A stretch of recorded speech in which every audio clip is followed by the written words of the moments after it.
बिस्मिल्लाहिर्रहमानिर्रहीम, अस्सलामुअलैकुम। मेरा नाम है ख्वाजा मोहम्मद उमर और आज मेरे साथ मौजूद हैं एक दफ़ा फिर Zainul Abidin from Zainul Abidin 55 YouTube channel. अस्सलाम वालेकुम ज़ैन, कैसे हैं आप? ठीक हैं? बिल्कुल ठीक जी। उमर भाई आप बताइए कैसे? अल्हम्दुलिल्लाह ठीक ठाक। Zain, nice to have you again. Thank you. और जब भी ज़ैन आते हैं तो हम कोई अच्छी कम्प्रिहेंसिव गुफ्तगू करने की कोशिश करते हैं कि जिससे आपको भी फ़ायदा हो, हमारे भी इल्म में इजाफा हो। आज की वीडियो होने वाली है बहुत ज़्यादा स्पेशल बिकॉज एक ज़ैन आपने देखा होगा 1-2 हफ्ते से काफ़ी ऑनलाइन डिबेट चल रही है रिगार्डिंग यार 1.5 लीटर टर्बो ले लें सादी या 1.5 लीटर टर्बो हाइब्रिड ले लें। ठीक है, इसमें कई कंपनीज आती हैं, बल्कि बहुत सारी कंपनीज हैं, specially if you look into SUVs. काफ़ी सारी कंपनीज हैं जो 1.5 लीटर आपको टर्बो भी दे रही हैं, एसयूवी भी दे रही हैं, और अब तो PHEV भी आ चुकी है। लेकिन let it be for another day. हम इंशाल्लाह फिर कभी PHEV के बारे में बात करेंगे क्योंकि it's a new thing. Let's celebrate it a little bit और फिर उसके बाद हम उसके बारे में भी बात करेंगे।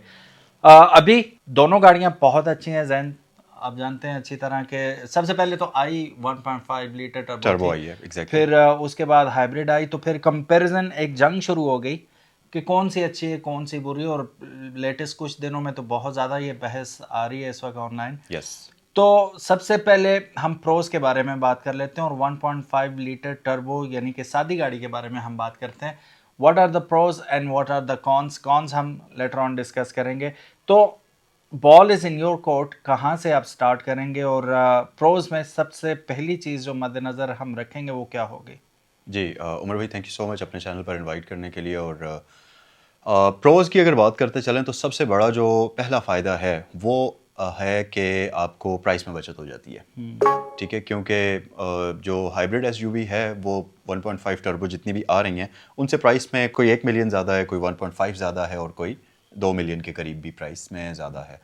तो पहला तो यही है कि अगर आपने एसयूवी चलानी है और आपका बजट करोड़ से नीचे का है और आप आराम से 1.5 टर्बो इंजन की तरफ जा सकते हैं। And then again it depends upon which company you are going for, क्योंकि उसमें भी आपको काफ़ी सारी बचत हो सकती है अगर आप बेस वेरिएंट मतलब कोई ऐसी कंपनी, मैं नाम किसी भी कंपनी का नहीं लेता, लेकिन 70-80 लाख से शुरू होती है और फिर 9 मिलियन तक आप रख लें अपने जहन में कि 9 मिलियन के दरमियान में हाँ आ जाती आपको टर्बो में अच्छी एसयूवी मिल जाएगी। एक तो होगी प्राइस कि वो थोड़ा करीब तरीन आ जाती है, आप खरीद सकते हैं। ठीक है। सेकंड प्रो क्या होगा इसका? सेकंड प्रो होगा टेक्नोलॉजी, क्योंकि टर्बो वाली टेक्नोलॉजी जितनी भी, क्योंकि वो जो भी है आइस इंजन पे ही बेस्ड करती है। हाँ, ऐसे है। हाइब्रिड तो है नहीं। ऑब्वियसली पाकिस्तान में अब हाइब्रिड गाड़ियां आए हुए भी ठीक ठाक अरसा हो गया, तो ऐसा नहीं है कि पाकिस्तान में हाइब्रिड गाड़ी की टेक्नोलॉजी कोई बिल्कुल ही एलियन टेक्नोलॉजी, ऐसा नहीं है। बट स्टिल कई लोगों ने गाड़ियाँ ऐसे रिमोट एरियाज़ में चलानी होती हैं जहाँ पर उनको बहुत ज़्यादा कॉम्प्लिकेशंस नहीं चाहिए होती हैं। एक सिंपल मशीन चाहिए होती है जिसमें वो ऑयल चेंज करें,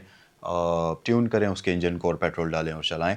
तो जो सिंपल टर्बोचार्ज्ड व्हीकल्स हैं वो हाइब्रिड की निस्बत काफ़ी आसान है, इजी टू मेंटेन है और लेस कॉम्प्लिकेशंस बहुत कम है।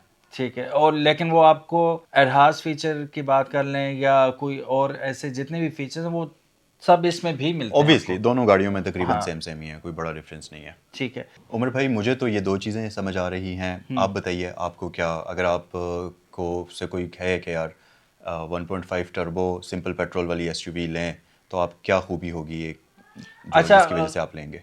इसमें एक, अगर मैंने if I have to buy तो उसमें जो आपने जिक्र किया वो तो एलिमेंट्स है ही हैं, लेकिन एक सबसे बड़ा जो एलिमेंट है, जैसे हमने पहला कहा था कुव्वत ख़रीद आसान है, उसी तरह कुव्वत फ़रोख्त जो है ना वो भी इजी हो जाता है कि ट्रांजिशन आसान है ना दूसरे ओनर तक। तो ये बात भी सही है कि पाकिस्तान में जितनी भी नई गाड़ियां हैं वो अप्रिशिएट ही होती हैं बाय द टाइम, लेकिन इतनी भी अप्रिशिएट नहीं होती। थोड़ा बहुत आप लेस करके आप 1-2 साल पुराना वेरिएंट बड़े इजीली खरीद सकते हैं, वो अफोर्डेबिलिटी बहुत अच्छी होती है। फिर चूंकि ये बूम आया था 2021 के बाद, 19 के बाद, मतलब ज्यादा एसयूवी 21 के बाद से फिर बहुत ज्यादा इन हो गई ना। शुरू में तो आपकी स्पोर्टेज आई थी, फिर आहिस्ता आहिस्ता करते करते आगे साहब आज ये हाल है कि आए दिन नई गाड़ी यहाँ पे लॉन्च हो रही है।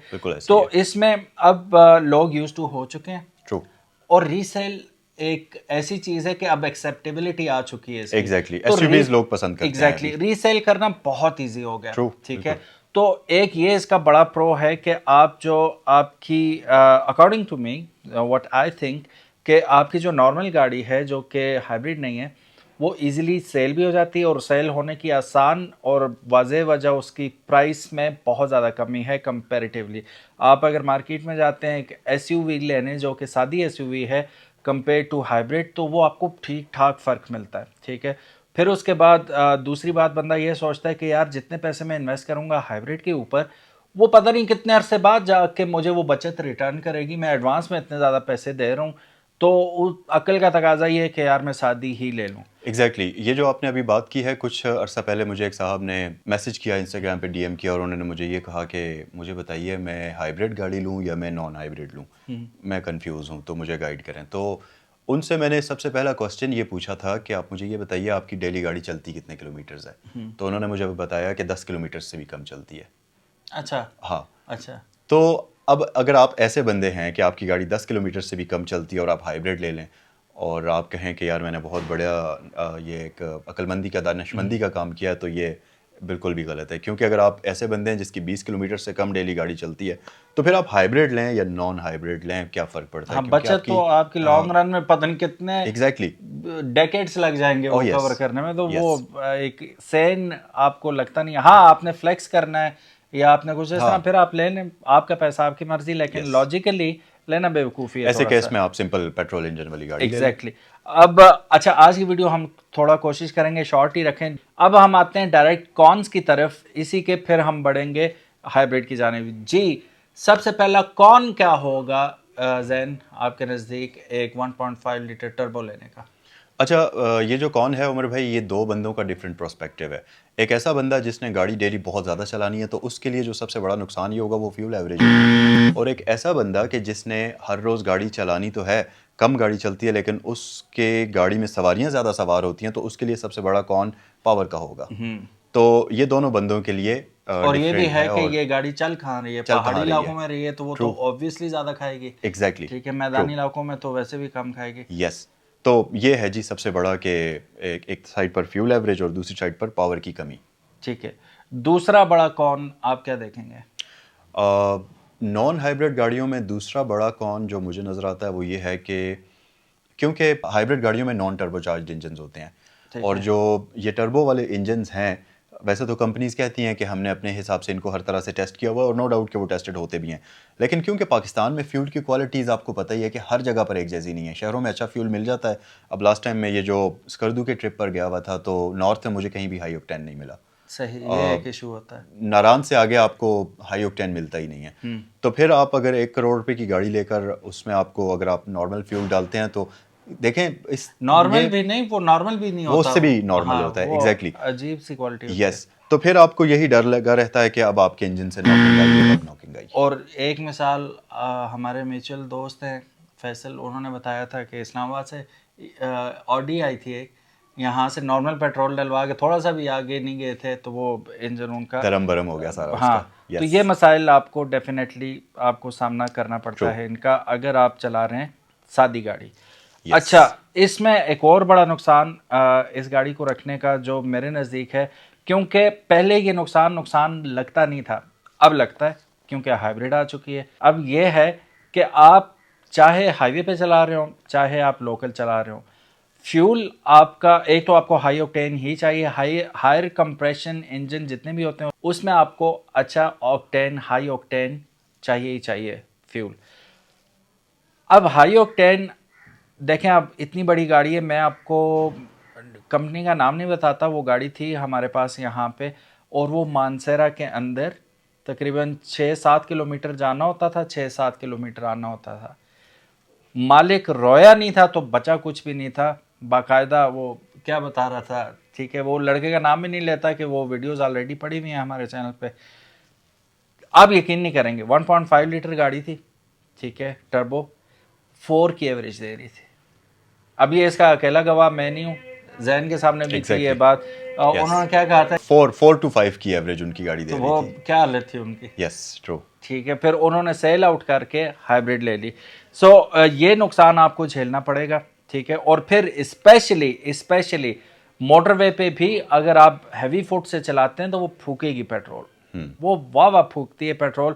तो ये आपको एक ख्याल रखना पड़ेगा, जैसा जैन ने बताया। दूसरा सबसे बड़ा खौफ जो है वो, चाहे आपकी हाइब्रिड है या आपकी नॉन हाइब्रिड गाड़ी है, फ्यूल क्वालिटी, ये आपको ज़रूर मद्देनज़र रखनी होगी। अब जैसे उन्होंने बताया, ऊपर अप नॉर्थ में आपको मिलता नहीं है, तो फिर ऑक्टेन बूस्टर्स आपको लेके जाने पड़ते हैं, ठीक है। वो लेके जाना बिल्कुल भी मत भूलिएगा, ऑक्टेन बूस्टर आपके पास होना ही चाहिए। कचरा पेट्रोल डलवा लें या हाई ऑक्टेन आप ऑक्टेन बूस्टर साथ रख लें। या आप ये कर लें कि जब आप निकलने लगें, जहाँ से भी आप जिस भी अपने इलाके से निकल रहे हैं, अपने साथ एक जेरी कैन एक्स्ट्रा रख लें डिग्गी में, और वो हाई ऑक्टेन का टॉपअप करवा लीजिए, और जब आपकी टैंक खाली हो जाए तो आप दोबारा से उसको रिफिल कर लें। सो ये कुछ इश्यूज हैं जो इसके साथ अटैच्ड हैं। अच्छा जी, अब बढ़ते हैं हाइब्रिड की जानिब। हम अपनी हाइब्रिड जो फेवरेट गाड़ियां हैं वो तो अभी नहीं बताएंगे, क्योंकि हम आपका वेट कर रहे हैं। आप कमेंट सेक्शन में हमें ज़रूर बताइएगा कि आपकी फेवरेट हाइब्रिड गाड़ी कौन सी है और क्यों है, वो कमेंट सेक्शन हाजिर है, ज़रूर बताइएगा। जैन, मुझे ये बताइएगा कि सबसे बड़ा प्रो आप क्या देखते हैं हाइब्रिड गाड़ी में?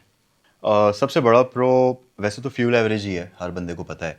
लेकिन एक प्रो ये भी है कि जैसे अभी मैंने स्टार्ट में आपको बताया था कि बजट, अगर किसी का बजट कम है तो वो हाइब्रिड गाड़ी ना ले, और अगर बजट है तो और ज़रूरत भी है तो हाइब्रिड ले लें। अब यहाँ पर जैसे आपने बताया कि रीसेल वैल्यू दूसरी गाड़ी की बहुत अच्छी है और वो बिक जाती है जल्दी से। हाइब्रिड गाड़ी में ये होता है कि जो आप 20-30 लाख रुपया ज़्यादा देते हैं, वो एट द एंड आपको वापस भी मिलता है। वो रिटर्न भी तो होता है ना। यस। हाँ, तो वो ये नहीं भी ज़ाया हो गया। ऐसा नहीं है कि आपको वो 30 लाख रुपए का जो चंक आपने उसमें इन्वेस्ट किया है, वो जब आप बेचने लगेंगे तो आपको वो सिंपल टर्बो पेट्रोल वाली प्राइस में बिकेगी, ऐसा नहीं है। ऐसा नहीं वो अपनी प्राइस को भी रिटेन करेगी, और एट द एंड अच्छी फ्यूल एवरेज के साथ आपको वो जो चंक था वो भी वापस मिल जाएगा। तो यस, फ्यूल एवरेज प्लस ये वाला जो पीस ऑफ माइंड है, ये दोनों चीज़ें सबसे बड़ा प्रो है इस गाड़ी का। अच्छा, एक प्रो मैं भी बताना चाहूँगा, वो यही है कि जब आप इन्वेस्ट करते हैं, समझें 2 to 3 मिलियन एक्स्ट्रा पे करते हैं, तो वो 2 to 3 मिलियन लिक्विड फॉर्म में आपके पास रहते ही नहीं है। बैंक अकाउंट में रखें या कहीं और रखेंगे तो वो लग ही जाता है। वो एक पीस ऑफ माइंड होता है कि मेरे इस एसेट में ऑलरेडी इन्वेस्टेड है, I can cash it any time. और फिर एक मज़े की बात बताऊँ, हाइब्रिड ज़्यादा अप्रिशिएट होती है compare to non hybrid vehicles. तो वो हो सकता है कि कुछ ना कुछ आपको दे के जाए, वो लेके नहीं जाएगी, या अपनी वो ब्रेक इवन पॉइंट पे ही सेल हो जाएगी, या कुछ ना कुछ आपको दे के जाएगी। हाइब्रिड के बारे में ये बात अलबत्ता ज़रूर है। फिर एक और बात, माइलेज तो ऑब्वियसली हाइब्रिड बनी इसलिए। सो जैन, ये पहले दो जो प्रोज थे, बहुत अच्छे प्रोज हैं और इसी वजह से ये गाड़ियाँ बिकती भी हैं। लेकिन एक आप प्रो और बता दें, फिर हम बढ़ते हैं कौन सी जाने। हाँ उमर भाई, हाइब्रिड गाड़ियों की एक अच्छी चीज़ ये भी है कि जब आप कोई भी गैसोलीन इंजन वाली गाड़ी चलाते हैं तो उसमें एक लैग आता है। एक्सीलेटर आप प्रेस करते हैं तो गाड़ी थोड़ी देर के बाद चलती है। Very good point. ठीक है, और फिर उसमें शोर होता है। हाइब्रिड गाड़ियाँ जब आप वंस आप गाड़ी में बैठ के हैं, उसमें कोई आपको गाड़ी के इंजन को वार्म अप करने की ज़रूरत नहीं है। Nothing. आप बटन दबाएं, गाड़ी बिल्कुल तैयार है चलने के लिए, और जहाँ मर्जी आप निकल जाएं, और वो गाड़ी बड़ी साइलेंटली चलती है। और अब हाइब्रिड में भी डिफरेंट टेक्नोलॉजीज़ आ चुकी हैं। तो जो अभी मॉडर्न टेक्नोलॉजीज़ हाइब्रिड गाड़ियों में यूज़ हो रही हैं, जैसा ये होंडा की नई HRV जो हाइब्रिड आई है, BYD शार्क जो है, ये जो नई मॉडर्न टेक्नोलॉजी हाइब्रिड की है, ये कह लें कि EVs के करीब तरीन है।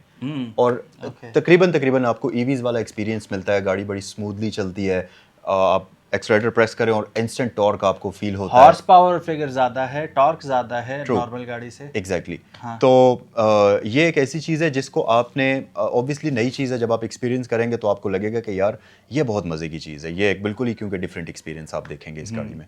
वो स्पेशली जिस वक्त आप इनके टॉर्क फिगर्स ही देखते हैं तो yes. enormous and gigantic and next to unbelievable किस्म के फिगर्स हमें 1.5 से मिल रहे होते हैं। और that is something else। तो ये it is an experience in itself कि आप 1.5 तो चला रहे हैं, लेकिन जो पावर और जो टॉर्क आपको मिल रहा है वो नेक्स्ट टू परफॉर्मेंस कार मिल रहा है। एग्जैक्टली। अभी आपने देखा ही होगा, आप भी चला चुके हैं, मैं भी चला चुका हूँ PHEV X6। तो अच्छा, मैं आपको मज़े की बात बताऊं कि ये जो PHEV में जितना पावर और जितना टॉर्क है, अगर आप आइस इंजन वाली इतने पावर में गाड़ी लेने की कोशिश करें तो तकरीबन वो 7 से 8 करोड़ तो वो बहुत महंगी हो जाएगी। और फिर वो जितनी बड़ी गाड़ी उसके डेफिनेटली शशके तो नखरे भी है, उसके बड़े हैं, तो कह लें कि वो उसके मेंटेनेंस कॉस्ट बड़ी ओ है। यस, ओ यस, ठीक है, तो ओ वो यस। आपको सोच समझ के खरीदना पड़ता है। लेकिन अब जो जो टेक्नोलॉजी मॉडर्नाइज होती जा रही है, एडवांस होती जा रही है, उतनी ये चीज़ें चीप होती जा मैं रही ये हैं। समझता हूँ कि हम लोग जिस दौर में हैं और हमसे जो आगे वाली जनरेशन 20 25 30 साल के बाद आएगी, वो बहुत खुशकिस्मत है ब्लेस्ड गाड़ियों के होंगे। मामले में। हाँ, क्योंकि जो टॉर्क और जो पावर अभी हम लोग एक्सपीरियंस कर रहे हैं, 20 साल 30 साल पहले वो सिर्फ उमरा और वो किया करते नहीं थे, वो भी ख्वाब ही था। वो भी ख्वाब था। हाँ, हाँ, आम उस बंदे वक्त। के उसमें वो एक्सपीरियंस करना नहीं था जो अभी हम लोग कर रहे हैं। हाँ, और ये एक बहुत अमेजिंग चीज़ है। और फ्यूचर में क्योंकि इलेक्ट्रिक रेवोल्यूशन आपको पता है बहुत तेज़ी से होता है, तो फ्यूचर में जो है ना वो इंसेन किस्म के नंबर्स आप लोग देखेंगे और अनबिलीवेबल किस्म की फास्ट मशीन्स वी आप आर लुकिंग देखेंगे फॉरवर्ड टू इट। अल्लाह पाक जिंदगी से थे, इंशाल्लाह। हम सबको साथ मिलके हम लोग देखें। उमर भाई, अब आप बताइए कि आपकी नज़र में हाइब्रिड गाड़ियों का सबसे बड़ा कौन क्या है? नंबर वन कौन जो है, ना सिर्फ कौन है इसका, बल्कि बहुत बड़ा कंसर्न भी है, वो है इसकी बैटरीज जब वॉर्न आउट हो जाएंगी फकी बड़ी पड़ेगी। सो कंपनीज जितनी भी हैं, अब हेवल की मिसाल ले लें, वो आपको 10 साल या 10 लाख किलोमीटर की वारंटी देते हैं। ठीक है, लेकिन someday it has to go. ठीक है, तो वंस इट्स गॉन फकी तो पड़ेगी। अब वो फकी बड़ी महंगी पड़ेगी, तो वो बैटरीज का हमने देखा था। जैपनीज गाड़ी पहले जो आ रही थी हमारे पास, एक्वा हो गई, टोयोटा की प्रियस हो गई, फील्डर आ रही है फील्डर आ हाइब्रिड गई, में। एक्सियो आ गई, बट हाँ, जितनी भी हाइब्रिड गाड़ियां जो जैपनीज आई थी वो रिकंडीशनड भी नहीं थी। वो वहां से कोई 3 ग्रेड 4 ग्रेड 4.5 ग्रेड आ रही थी। उनमें इशू क्या आ रहा था? यही आ रहा था कि उनकी बैटरी से यार यस, कुछ अर्सा चलाती ही बैटरी फारे हो जाती है, एबीएस फारे हो जाता। अब नॉर्मली और लॉजिकली हमें उन गाड़ियों को इन गाड़ियों के साथ कंपेयर नहीं करना चाहिए, क्योंकि ये ब्रांड न्यू गाड़ियाँ 2025 मॉडल जो आ रही हैं अभी, ये अभी लंबा अरसा चलेंगी। लेकिन कभी ना कभी उनका हाल ये वाला होगा, तब आप क्या करेंगे? तब जैसा कि अभी हम बात करते हैं, चीज़ें मॉडर्नाइज हो रही हैं आहिस्ता आहिस्ता। अब फॉर एग्जांपल ख़राब भी होगी बैटरी आपकी, अब आपकी पूरी बैटरी ख़राब होगी। ये नहीं कि कुछ सेल्स, होता ही है कि सेल्स आप चेंज कर सकते हैं, लेकिन चलें पूरी बैटरी आपकी बिल्कुल डिस्ट्रॉयड होगी, वो भी बिकती है। आपकी ख़राब बैटरी भी बिकती है। दूसरी यस। बैटरी अगर आपकी 2.5 लाख की है, ये 40-50 हज़ार रुपये में ये भी निकल जाएगी। ठीक है, तो वो आपको नई बैटरी ख़रीदना निस्बतन आसान हो जाएगा। और मेरा ख्याल है वो इतनी जल्दी ख़राब चूँकि होती नहीं है, इसका मतलब है they have served their time. तो उस असना में आपने काफ़ी सारी बचत भी तो की होगी ना। ऑब्वियसली, ठीक है, ऑब्वियसली, बिल्कुल ऐसे ही है। तो we shouldn't mind to repay it, लेकिन हमने इसलिए तो नहीं ख़रीदा कि हम खुद ही रिप्लेस करें और फिर एक्स्ट्रा ख़र्चा, और ख़र्चा करने के बाद भी उसकी मार्केट वैल्यू में कोई फ़र्क नहीं पड़ेगा। ठीक है, ख़र्चा तो हो जाएगा। ठीक है, लेकिन वो पर्सनल आपकी उस पर है कि अगर आपने लंबे दौर के लिए रखनी है गाड़ी तो आप वाई नॉट। और मैं तो ये कहूँगा कि आपने अगर सेल भी करनी है गाड़ी, तब भी अगले को अच्छी चीज़ दें आप, और सही हालत में दें। अभी हमने अभी एक ज़िमनन बात कर रहा हूँ, चंगान एल्सन का वो करवाया, मैंने वीडियो भी बनाई, आपने देखा, जिसमें हमने इसका डीसीटी ऑयल चेंज किया था। तो वो तकरीबन 50-55 हज़ार रुपये तक हमारा हिसाब किताब गया था। तो 55 हज़ार रुपये तक तो तब गया था कि उसका एक वो भी फाउंडेशन भी हमने चेंज की थी। फाउंडेशन तकरीबन 12-13 हज़ार रुपये वो निकाल लें अगर, तो 43-44,000 रुपीज़ में हमारा काम हुआ था। अब मैं बेसिकली गाड़ी सेल करना चाह रहा था। ठीक है, लेकिन मुझे गवारा नहीं हुआ कि मुझसे कोई गाड़ी लेके जाए और बाद में उससे करना पड़े, वो मुझे 2 गालियां भी दे और चेंज भी करवा, नहीं, उस करवा दो। गाड़ी ने इतना आपको 50,000 किलोमीटर चल के दिया है, तो 1 रुपये पर किलोमीटर के हिसाब से दे दो, अल्लाह और देगा यार। हाँ, इसमें कंजूसी एटलीस्ट बंदे को नहीं करनी चाहिए। बिल्कुल। Same goes for your battery as well, कि माइंड ना करें इंशाल्लाह, जिसने इतनी बड़ी गाड़ी दी है दिल बड़ा करें थोड़ा सा, तो कुछ अरसे बाद गाड़ी को भी आप वो खिदमत का मौका दें।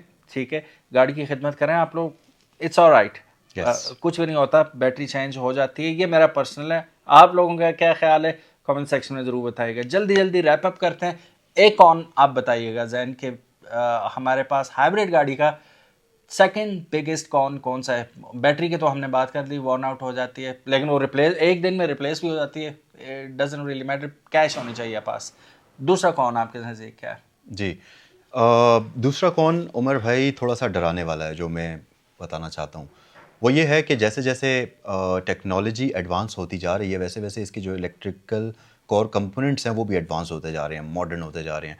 तो मैंने देखा है कि कई पाकिस्तान में इलेक्ट्रिक टेस्लाज लोगों ने इंपोर्ट की हैं और BMWs ये i7 इंपोर्ट की हैं और वो गाड़ियाँ एक छोटे से फॉल्ट की वजह से खड़ी। डेड हो गई हैं और वो ऐसे डेड हैं कि जैसे वो एक आपका मोबाइल फ़ोन में शॉर्ट सर्किट हो जाता है और वो कम्प्लीटली डेड।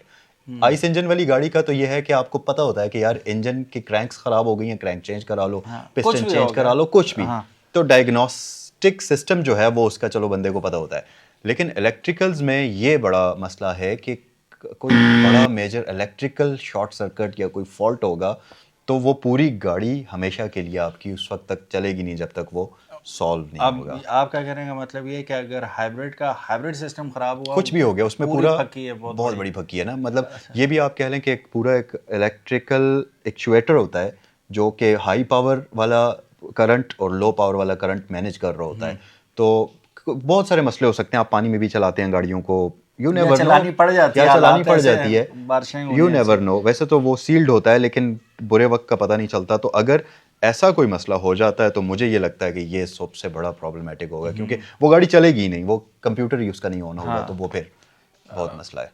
सो पाकिस्तान में कई सारी टेस्लाज लोगों की ऐसे ख़राब हुई भी पड़ी हैं और वो बिल्कुल डेड हैं इस वक्त। तो वो मुकम्मल नुकसान हो गया, वो मुकम्मल नुकसान हो गया। गया। सो गाइस, ये थी आज की मुख्तसर सी वीडियो। कोशिश की थी मुख्तसर करने की, लेकिन बातें चल, अभी हमने we have kept a lot of things on hold के Yes. नेक्स्ट टाइम इंशाल्लाह हम उनके बारे में बात करेंगे। So guys, thank you so very much, अपना बहुत ज़्यादा ख्याल रखिएगा। ये थी आज की वीडियो, उम्मीद है कुछ इन्फॉर्मेशन आपको नहीं मिली होगी। Zainul Abidin, thank you so very much Anytime, no worries. For being my guest again, जज़ाकल्लाह। और आप लोगों का भी वीडियो देखने का बहुत बहुत शुक्रिया। अपना ख्याल रखिएगा। अल्लाह हाफिज़, अस्सलाम वालेकुम। अस्सलाम वालेकुम।